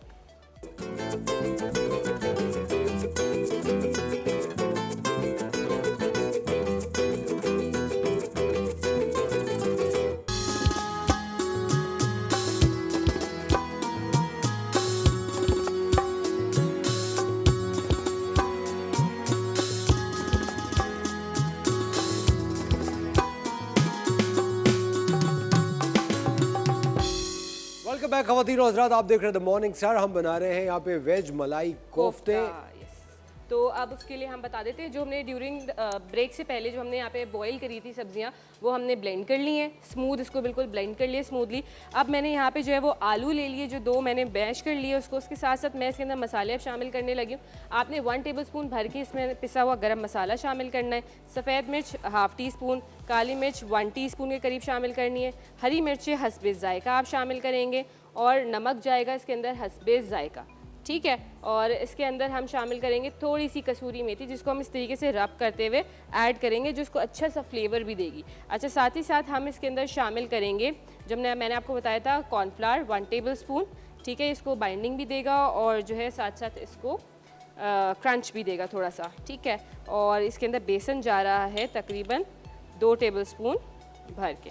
That's it. अब इस सब चीज़ों को ना हमने मिक्स कर लेना है। मैंने गाजर जो है वो फाइन चॉप वो ऐड कर दी थी इसके अंदर, और शिमला मिर्च ऐड कर दी थी। हरा धनिया भी आप थोड़ा सा इसके अंदर शामिल कर दें तो बड़ा अच्छा सा जो है इसका भी फ्लेवर आएगा इसमें, ठीक है। इन सब चीज़ों को हमने मिक्स कर लेना है। हाथ आपने अच्छी तरीके से वॉश कर लेने, उसके बाद आपने जो है वो इसके बॉल्स बना लेने। तो मैं भी अपने हाथ वॉश कर लेती हूँ इस वक्त, ठीक है। और सफाई का बिल्कुल आपने बहुत ज़्यादा ख्याल रखना है जब भी खाना पकाएं, क्योंकि आपको पता है गर्मी का मौसम है, इस वक्त जर्म्स बैक्टीरिया बहुत ज़्यादा वो होता है। तो कोशिश करा करें कि जब भी किचन में जाएं पहले हाथ अच्छी तरीके से वॉश कर लें, उसके बाद आप खाना पकाने की तरफ आएँ। तो इसको जो है मैं यहाँ पे मिक्स कर लेती हूँ अच्छी तरीके से। देखिए आलू की वजह से ये बेहतरीन किस्म से बाइंड हो रहा है। शेफ मुनीसा, बहुत सारे जो खवातीन हैं वो खाना पकाते हुए ना इस तरह की हरकत ज़रूर करती हैं कि हाँ, ये आपको मैंने कभी नोटिस नहीं किया ये करते हुए? नहीं, आप अगर कभी कर भी रहे हैं तो आप एक स्पून सेपरेटली ले लीजिए और फिर वो, अच्छा ये भी होता है कि हम उसी स्पून को दोबारा टेस्ट किया, फिर दोबारा उसमें नमक डाला, फिर उसी स्पून से दोबारा चेक करें, तो क्या फ़ायदा हुआ? मतलब बात तो वही हो गई ना कि झूठा तो हो आपने, गया। हाँ एग्जैक्टली। तो ये चीज़ें ना किया करें। इससे पता है क्या होता है, जो जरासीम जाते हैं, बैक्टीरिया जाता है, उससे ये होता है कि आपका खाना जो है वो जल्दी ख़राब हो जाता है, जिसका हमें अंदाज़ा भी नहीं होता है। या इन केस देखिए कभी हमें इन्फेक्शंस लगे हुए होते हैं लेकिन उसके सिम्टम्स नहीं आते, तो वो भी समझे कि आपने पूरे घर वालों को इन्फेक्ट कर दिया उसके थ्रू, इस तरह भी होता है ना। लेकिन अक्सर बहुत से लोगों को सिम्टम्स वाजे होते हैं, किसी को देर से होते हैं, तो वो आपको पता नहीं है कि आपके इन्फेक्शंस लगे हुए हैं और आप वो जो ट्रांसफ़र कर रहे होते हैं। तो प्लीज़ ऐसी चीज़ें ना अवॉइड किया करें। फिर ये ख़वातीन में बात आता है, हम तो माँ हैं, हमारे बच्चे खा रहे हैं, तो प्लीज़ बच्चे भी तो बीमार हो सकते हैं ना। एग्जैक्टली, ये बहुत ही बेवकूफ़ी की वैसे बात है ना, कि हमारे बच्चे उन्हें झूठा खिला दो। हाँ नहीं प्लीज़, मैं तो ना अपने बच्चों का झूठा खाती हूँ ना मैं उनको अपना झूठा खिलाती हूँ। अच्छी बात है सर, सही है ना। ये आई थिंक ये हेल्दी हैबिट है। और आप उनको सिखाएं कि आपने अपनी प्लेट फिनिश करनी है, तो आप ये करा करें कि बच्चे बहुत ज़्यादा हम प्लेट भर देते हैं, प्लेट मत भरें, थोड़ा थोड़ा दे दें। भाई थोड़ा सा दे दिया, उन्होंने फिनिश कर लिया, आपको और खाना है, आपने और दे दिया। एक साथ आपने प्लेट भर दी, बच्चे नहीं खा पाते और फिर उसके बाद वो ज़ाया होता है खाना, या फिर वो माएँ बैठ के खा रही होती हैं, फिर वो कहती हैं कि हमारा वज़न जो है वो इस वजह से बढ़ रहा है। ये भी एक तो ये भी कॉन्सेप्ट है ना कि आप फेंकेगा तो खा लो। हाँ अब इतना ऑर्डर का, इतने लोग रेस्टोरेंट में कितना खाना ऑर्डर करते हैं जी। और ज़ाया करते हैं, और वो कहते हैं कि फेंकेगा तो हमने इसलिए खा लिया। नहीं नहीं, देखिए प्लीज़ इस तरह नहीं करा करें। आपसे नहीं खाया जा रहा, आप उसको ले लीजिए, पार्सल जो है करवा लीजिए। आप जो है रास्ते में कितने गरीब लोग होते हैं, या आप रेस्टोरेंट से बाहर निकलते हैं तो वहाँ पे कितने मांगने वाले, तो आप उनको दे दीजिए, वो खा लेंगे। शेबनी तो गरीब तो आजकल काफ़ी लोग हो गए, हाँ जिस तरह के हालात चल रहे हैं That's so है ना, और डर भी लग रहा है कि आगे आने वाले वक्त में क्या होगा। सुनिए, तेल महंगा हो गया, आप बता रही थी। तेल, वाकई तेल क्या, हर शय इस वक्त महंगी हो चुकी है, बंदा क्या ले। मैं तो कहती हूँ अल्लाह पाक का बड़ा शुक्र है, हमें शुक्र अदा करना चाहिए। लेकिन मैं ये कहती हूँ कि जो गरीब तबका है, जो वो मैं कहूँगी 3 टाइम खा रहे थे, अब वो 2 पे आ गए होंगे, जो 2 टाइम खा रहे होंगे वो 1 टाइम पे आ गए होंगे। इस वक्त वो हालात चल रहे मेरे ख्याल से अगर जिस तरह महंगाई बढ़ी उस तरह हमारी सैलरीज भी बढ़नी चाहिए। बिल्कुल, ये बहुत अच्छी बात आपने कही लेकिन है। ये जितनी भी मल्टीनेशनल्स हैं या कंपनीज हैं जहाँ पे बेतहाशा लोग काम करते हैं, फैक्ट्रीज हैं, वहाँ पे ये नहीं होता। अभी पिछले दिनों मैं एक यूट्यूब पे वीडियो देख रहा था, एक बहुत बड़ी टेक्सटाइल कंपनी है और उनके जो एम्प्लॉयज़ हैं तकरीबन 100 के करीब, वो एक बस से ट्रांसपोर्टेशन करते हैं। एक बहुत बड़ी टेक्सटाइल कंपनी है पाकिस्तान की, और उसके जो एम्प्लॉयज़ हैं वो एक बस से अपने घरों से पिक एंड ड्रॉप होते हैं। अगर आप उस बस की हालत देख लें तो आप कान पकड़ लें। इतनी गर्मी में इतने उम्र रसीदा लोग बड़ी छोटी एज के उस बस से अपने घर से, क्योंकि ऑफकोर्स फैक्ट्री थोड़ा दूर होती है, उसके अंदर आ रहे जाने। यूट्यूब पे वीडियो देखी और अभी रिसेंट टाइम की किसी आउटसाइडर ने बना के डाल दी है शर्मिला। और इतने अफसोस की बात कि इतनी बड़ी कंपनी, इतना बड़ा इदारा जो इतने पैसे कमा रहे हैं, आप अपने एम्प्लॉयज़ का अगर ख्याल नहीं रख रहे तो आप क्या कर रहे हैं? आप ये हमेशा मेरी बात याद रखें, जो लोग आपके साथ काम करते हैं आपकी असल स्ट्रेंथ वो होते हैं, ना कि वो जो आपके बैंक में आपके। अच्छा, एक बड़ा अच्छा लोगों ने इनिशिएटिव लिया है जिसको मैं अप्रिशिएट करना चाहूँगी यहाँ के प्लेटफॉर्म से, कि बहुत से लोग जैसे जो भी उनका रास्ता है, तो उन्होंने फेसबुक पे या डिफरेंट सोशल मीडिया प्लेटफॉर्म्स पे उन्होंने वो डाल दिया है कि हमारे ये रूट है, तो अगर कोई हमारे साथ, जैसे सपोज़ सिंधी मुस्लिम से शारे फैसल है और इस तरह डिफरेंट एरियाज़ है, तो उन्होंने वो डाल दिया कि भाई इस टाइम से इस टाइम तक हमारा ऑफिस टाइमिंग है, तो अगर कोई हमारे साथ चलना चाहे वो हमें पे ना करे। जैसे फ्यूल कितना हाई हो गया, हर कोई अफोर्ड नहीं कर पाता, तो ये भी बड़ी अच्छी मुझे लगी बात कि लोग इस तरीके के इनिशिएटिव्स ले रहे हैं कि वो पिक एंड ड्रॉप जिस तरह की हालात चल रहे हैं, आपको डर ही लगेगा किसी को आजकल लिफ्ट भी देते हुए, वो कि भी पता है। नहीं आपके साथ क्या हो जाए। प्लीज, तो अगर ये इस तरह की कोई चीज आप देख रहे हैं तो थोड़ा सा चौकन्ना भी रहने की जरूरत है। क्योंकि मैं आपको ओपनली कह रहा हूँ, आप हर चीज को आप ये भी बात ट्रस्ट नहीं कर सकते, क्योंकि जिस तरह की चीज़ें आजकल इस मुल्क में हो रही हैं आप नहीं ट्रस्ट कर सकते। अगर कोई आपको लिफ्ट दे रहा है तो भाई वो क्यों दे रहा है? अगर आप किसी को लिफ्ट दे रहे हैं, कोई सड़क पे खड़ा है, आपको नहीं पता वो कौन है, इससे बेहतर है कि आप जाने ही दें और अपना तहफ़्फ़ुज़ खुद करें। जब बात करते हैं तहफ़्फ़ुज़ की, बात करते हैं लॉ एंड ऑर्डर की, तो हमारी बहुत अच्छी बहन हमारे साथ होती हैं, सादिया दाऊद उनका नाम है। बड़ी शानदार वकील हैं, लॉयर हैं, और हमारे जो भी खदशात होते हैं या जो भी हमारी वो बातें होती हैं जो क्लियर नहीं होती लॉ से रिलेटेड, सादिया उस पर रोशनी डालती है। सादिया हमारे साथ है। अस्सलाम वालेकुम सादिया। वालेकुम अस्सलाम। बहुत देर की मेहरबान, आते आते पिछले हफ्ते आपको हमने बड़ा मिस किया सादिया। हमने कहा सादिया कहाँ गायब हो गई, कैसी हैं आप, खैरियत से? अल्हम्दुलिल्लाह। सादिया, एक आज का शो हमने एक बड़े उदास नोट पे शुरू किया था। जिस तरह आप जानते हैं कि एक कासिम, एक लम्स के स्टूडेंट थे, इस्लामाबाद में थे, वो अपनी जान से हाथ धो बैठे एक रहजनी के केस में। कोई मगिंग हो रही थी जिसकी वजह से। इसी तरह जजलान का पता चला पिछले दिनों, एक बच्चा था, वो किसी को कुछ कह रहे हैं। मुझे एक बात बताइए, इतना ज़्यादा इंतशार क्यों फैल रहा है, इतने ज़्यादा लोग पागल क्यों हो रहे हैं? आपको एज ए ह्यूमन बीइंग, क्योंकि आप एक खातून हैं और आई थिंक एक खातून के अंदर एक माँ की हिस्स होती है, आपके ख्याल से ये चीज़ क्यों इतनी बढ़ती जा रही है? इतने ज़्यादा अजीब से दिल के लोग क्यों बनते जा रहे हैं? बहुत सारे फैक्टर हैं इसके अंदर असफर। देखा जाए तो मैं हमेशा एक ही बात कहती हूँ कि सबसे पहले जो है ना, पेरेंट्स की विजिलेंस ज़रूरी है। अगर एक बच्चा घर से बाहर जा रहा है, वो उसकी एक्टिविटी है क्या, अगर वो झूठ बोल रहा है तो वो क्यों बोल रहा है, आप उसको चेकआउट तो कीजिए। मैंने खुद अपनी आंखों से देखा है कि स्कूल से बच्चे बंक करके जा कर के ड्रग्स ले रहे हैं। बिल्कुल, ठीक है। आजकल तो बहुत ड्रग्स का कल्चर फैल गया। पेरेंट्स समझ रहे हैं कि वो स्कूल गए हैं, मगर उन्होंने बंक किया और जाकर ड्रग्स ले रहे हैं, पार्क में लेटे हुए, पता ही नहीं है। पेरेंट्स को नहीं पता, टीचर समझ रही है कि वो उनकी तबीयत ख़राब है इसलिए वो लीव पर है। तो अब ये किसका काम है? दोनों तरफ। पहले तो सबसे पहले पेरेंट्स का काम है कि वो विजिलेंस रखें हर चीज़ में कि उनका बच्चा कहाँ है, क्या है, मॉनिटरिंग अच्छा ज़रूरी साथी, है। आप पब्लिक डीलिंग से आपका ताल्लुक है, आप इतने सारे लोगों से मिलती है, आपको लगता है कि जो पेरेंट्स वाली जो पूरी एक जनरेशन है वो, एक तो हमारे पेरेंट्स की जनरेशन ठीक है, है। एक थोड़ी सी बात की बीच की जो जनरेशन है जब हम बड़े हो रहे थे, आपके ख्याल से कि जनरेशन में कुछ फ़र्क हुआ है अब? बहुत ज़्यादा फ़र्क हुआ है, बहुत ज़्यादा। जब से ये सोशल मीडिया आया है हमारे पास और ये जो मोबाइल हाथ में आए ना सबके, इन्होंने जो नाकिस इल्म फैलाना शुरू किया है, ये लोगों को तबाहियां मचाना शुरू कर दी ख़वातीन और आज़ाद। इसलिए हम आपको मोबाइल से ज़्यादा टीवी पे मुलाकात करने का मौका देते हैं। हम लेते हैं एक छोटा सा ब्रेक, कहीं में जाएगा, आप देख रहे हैं द मॉर्निंग स्टार। मिलते हैं आपसे ब्रेक के बाद बहुत कुछ होने वाला है।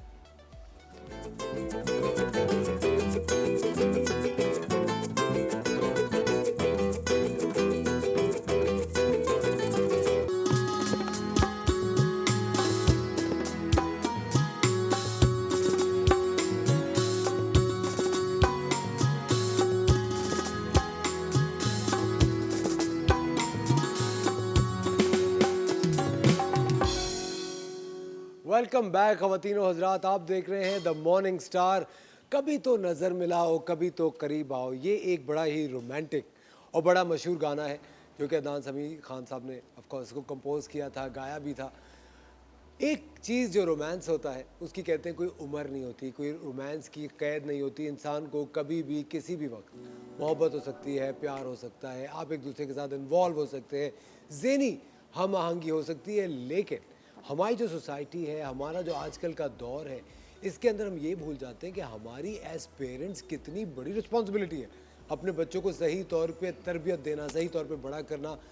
इसी तरह का आज एक कपल, एक स्टोरी हमारे पास मौजूद है। सादिया हमारे साथ मौजूद है। सादिया भी अपना एक विजन इसके बारे में हमारे साथ शेयर करेंगी। हमारे साथ मौजूद हैं काशिफ भाई और मिसेस काशिफ, और इनकी क्या स्टोरी है ये इन्हीं से जानते हैं। अस्सलाम वालेकुम काशिफ साहब, कैसे? Thank you very much. अल्हम्दुलिल्लाह, वालेकुम बहुत अस्सलाम। शुक्रिया। अस्सलाम वालेकुम मैम, कैसी हैं आप? खैरियत से हैं? बहुत शुक्रिया आप लोगों ने आज वक्त निकाला हमारे शो के लिए।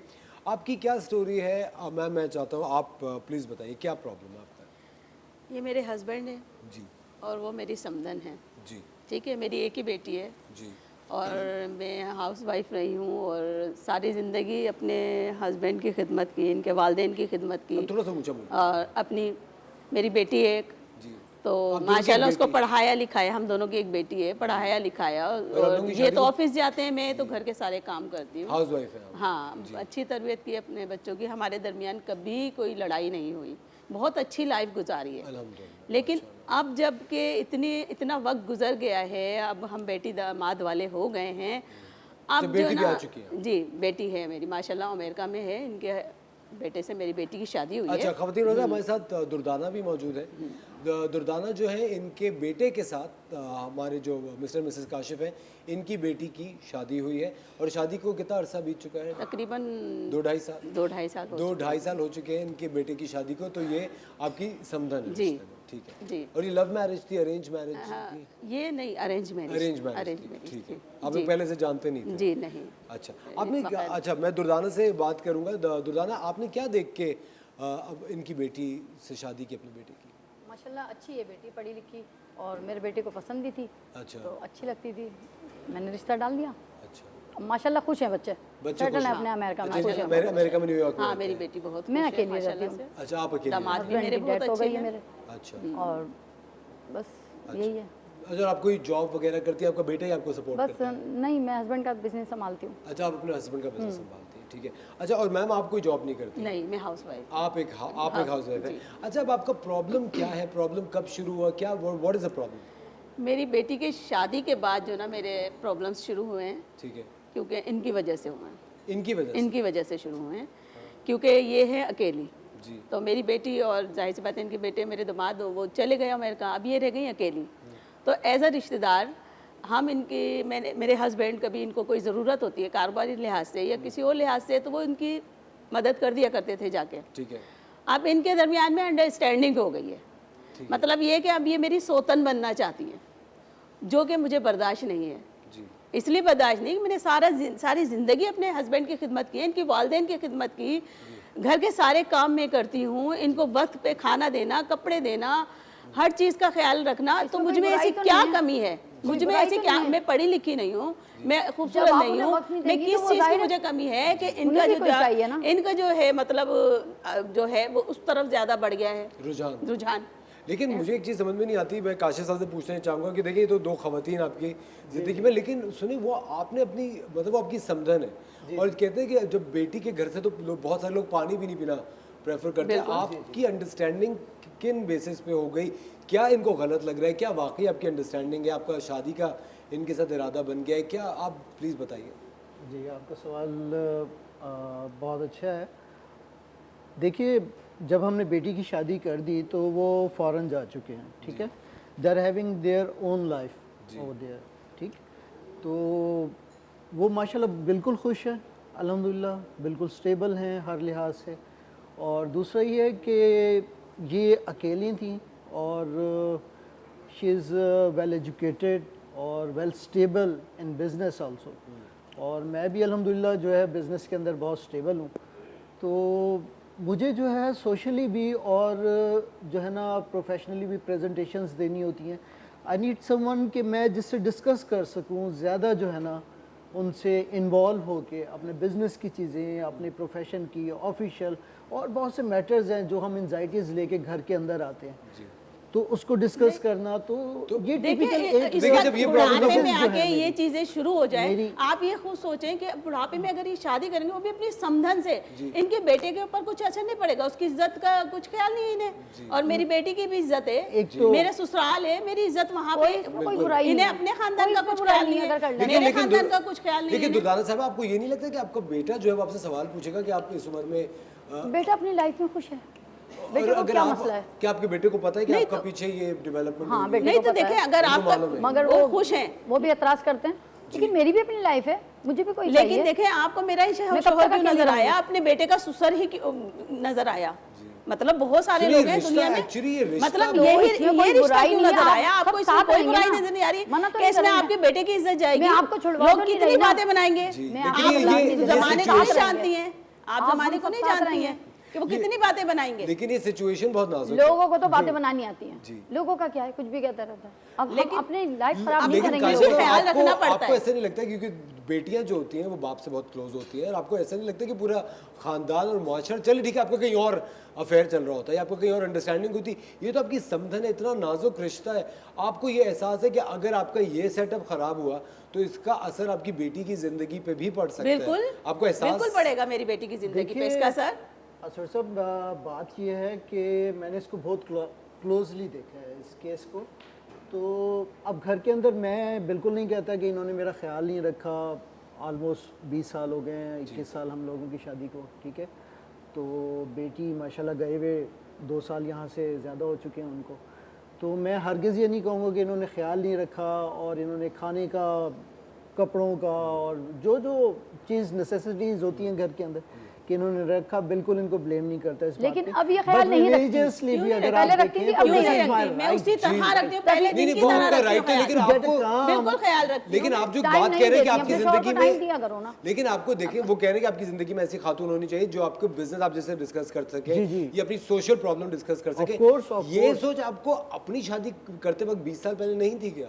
नहीं, वो दौर और था, मैं उस वक्त जो है इनिशियली जो है इतना स्टेबल नहीं था। आप जैसे देखते हैं कि हम पहले लाइफ को बड़े जो है नीचे से शुरू करते हैं और फिर आहिस्ता आहिस्ता जो है उसको अपने आप को यूज़ करते हुए ऊपर चले जाते हैं, ठीक है। अब मैं बहुत ज़्यादा स्टेबल हूँ अल्हम्दुलिल्लाह। और दूसरी बात यह है कि जब मैं उनसे बात करता हूँ और जब भी किसी भी एस्पेक्ट के ऊपर मैं उनसे डिस्कशन करता हूँ तो I feel comfort, so that's why I have to go to her, और मैं उनसे जाके जो है टिप्स भी पहले तो आपको मेरी बातें बड़ी अच्छी लगा करती थी, हर बात मुझसे डिस्कस किया करते थे, ऑफिस के मामला, घरेलू मामला, पहले तो हर मामला मुझसे डिस्कस किया करते थे, अब वो इन्हें अच्छी लगने लगी है। आखिर उनमें नजर क्या है, क्या करेंगे आप? ख़वातीनो हज़रात, ये डिस्कशन जारी है, अब लेते एक छोटा सा ब्रेक, कहीं मत जाएगा। आप देख रहे हैं द मॉर्निंग शो। सादिया बहुत महव है इस पूरे सिलसिले में, हमारी बहन सादिया, इनसे हम बात करेंगे। लेते एक छोटा सा ब्रेक, मिलते हैं आपसे ब्रेक के बाद।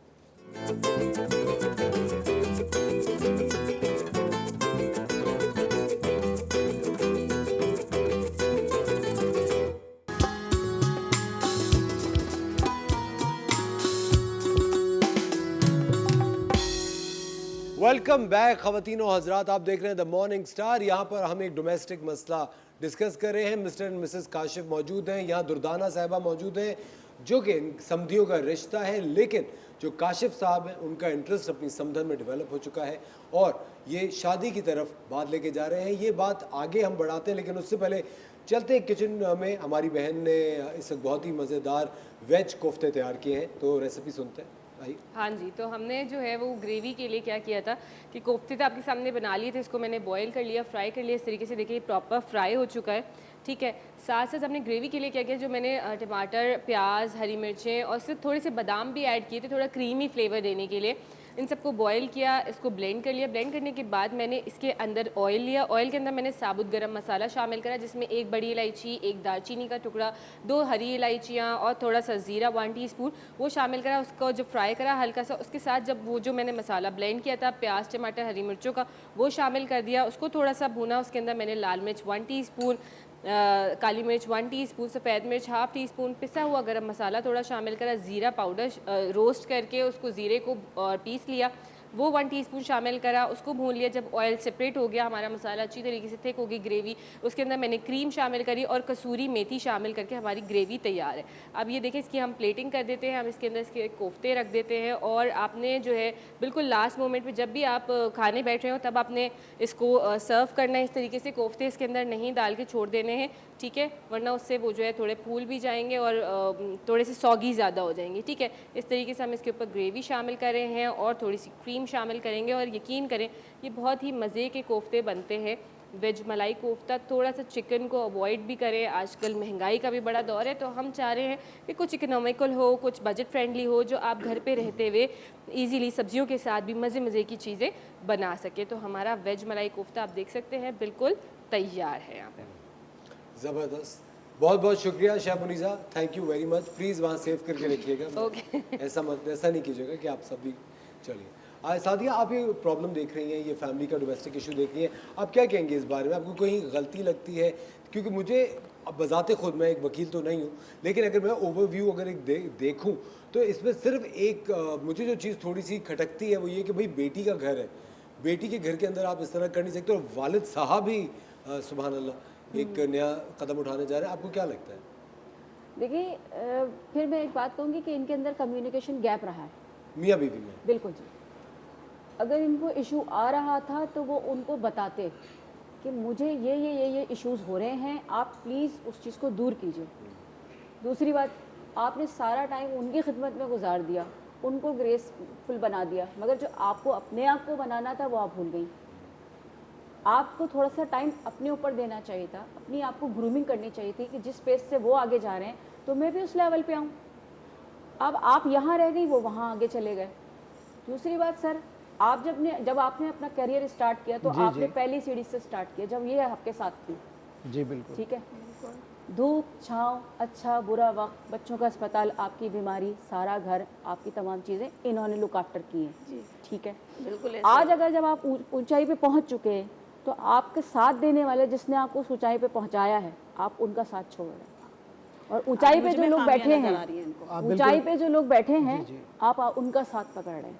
अच्छा, मैं थोड़ा सा आपसे जो है ना इत्तेफाक नहीं करूँगा इस बात पे। इख्तिलाफ है आपको? जी इस हाँ, बात मैं से? इख्तिलाफ करूँगा इस बात से। और बात यह है कि मैं अपनी जो है अपने इम्प्रूवमेंट्स को नहीं देख रहा कि मैं कहाँ पे खड़ा हुआ हूँ और मैं किस स्टेज से गुजरा हूँ और दरमियान में क्या कुछ है। I am a person of middle age. लेकिन इन्होंने ही वर्गलाया मेरे, मैं एक मिडिल एज इन्होंने डोरे डाले पर्सनालिटी हूँ, तो मसला ये है कि इन्होंने ज़्यादा तवज्जो दी ना इनकी तरफ। मैं बीइंग अ लॉयर आपसे सवाल करता हूँ कि रिलीजियसली क्या मैं बाउंड हूँ कि मैं दूसरी शादी ना कर सकूँ? दो बातें। नहीं, मैं मर गई हूँ। एक रिलीजियस जब मर जाते हैं उनके तो हस्बैंड मर गए जी, इसलिए उनको जरूरत पेश आ रही है। मैं मर गई हूँ, आपकी तरफ जो भी इन्हें जरूरत पेश आ आपकी रही है। तरफ भी आऊंगी। आपके पास 2 पॉइंट्स है, रिलीजियसली भी मैं बताऊंगी आपको और कॉन्स्टिट्यूशन में भी बताऊंगी। जी जी बिल्कुल। रिलीजियसली तो आप बाउंड नहीं है, ठीक। कोर्स कॉन्स्टिट्यूशन में है पाकिस्तान के, जी जी। आपको अपनी पहली बीवी की परमिशन चाहिए, सेक्शन 6 के तहत, मुस्लिम फैमिली ऑर्डिनेंस 1961 के तहत, जी ठीक है। आप इनकी परमिशन के जो है वो यूसी में जमा करवाएंगे, उसके बाद आप दूसरी शादी की तरफ जा सकते हैं। यही अगर- बात तो मैं अच्छा। इनको समझा रहा हूँ कि आप प्लीज़ मान जाइए और उनको एक्सेप्ट कर लीजिए। लेकिन आप आपको ये क्यों नजर नहीं आ रहा, वो आपकी समधन है। देखें वो आपको अपनी कोई इज्जत का ख्याल नहीं, उन्हें अपनी इज्जत का ख्याल ही नहीं है। उन्हें तो ना अपने बेटे की इज्जत ना बहू की इज्जत का ख्याल है। उन्हें ये नहीं कि उनके बेटे की जिंदगी बर्बाद होगी, उन्हें बिल्कुल एहसास नहीं है। बस वो तो अपनी ख्वाहिशात को देख रही है।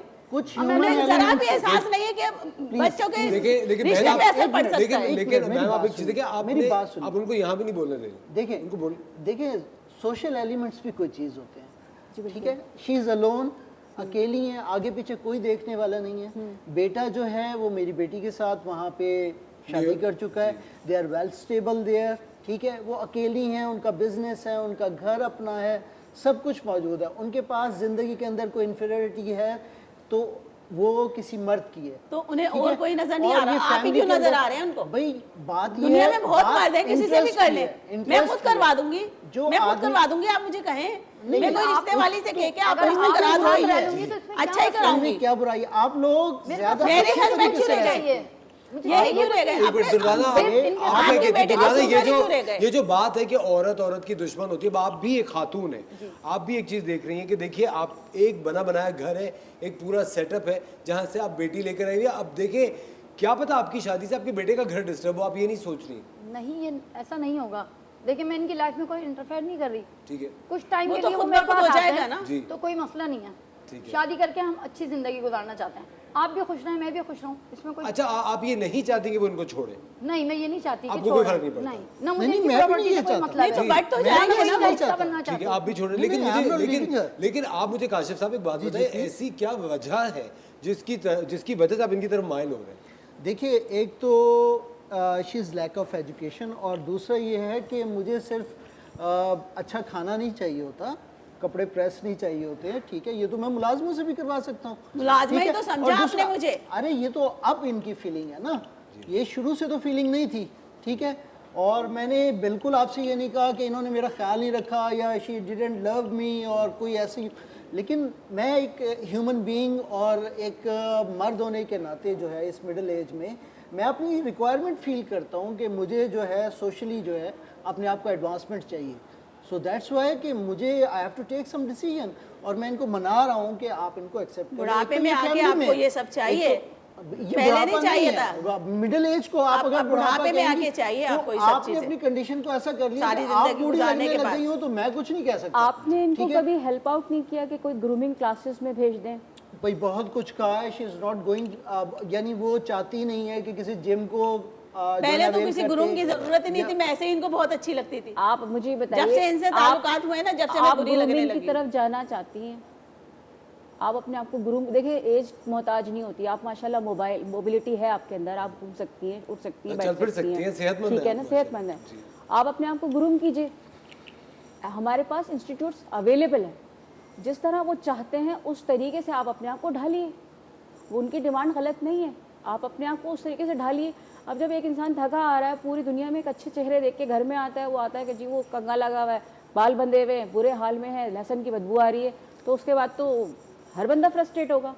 आपको भी चाहिए, तमाम फीमेल्स को यही चाहिए कि वो तमाम काम करें, मगर उसके साथ अपनी ग्रूमिंग का भी ख्याल करें। बहुत अच्छी बात की हमारी बहन सादिया ने कि आपने अपनी ग्रूमिंग करनी है। हम आपको इस तरह के डोमेस्टिक मसले हमेशा हम आपसे शेयर करते हैं, ताकि अगर आप इस तरह के किसी मसले में फंस रहे हो तो आप लीगली किस तरह से निकल सकते हैं, और अगर इस तरह का कोई मसला हो आपकी ज़िंदगी में तो वो उसकी वजह क्या हो सकती है, तो उस वजह से बचिए।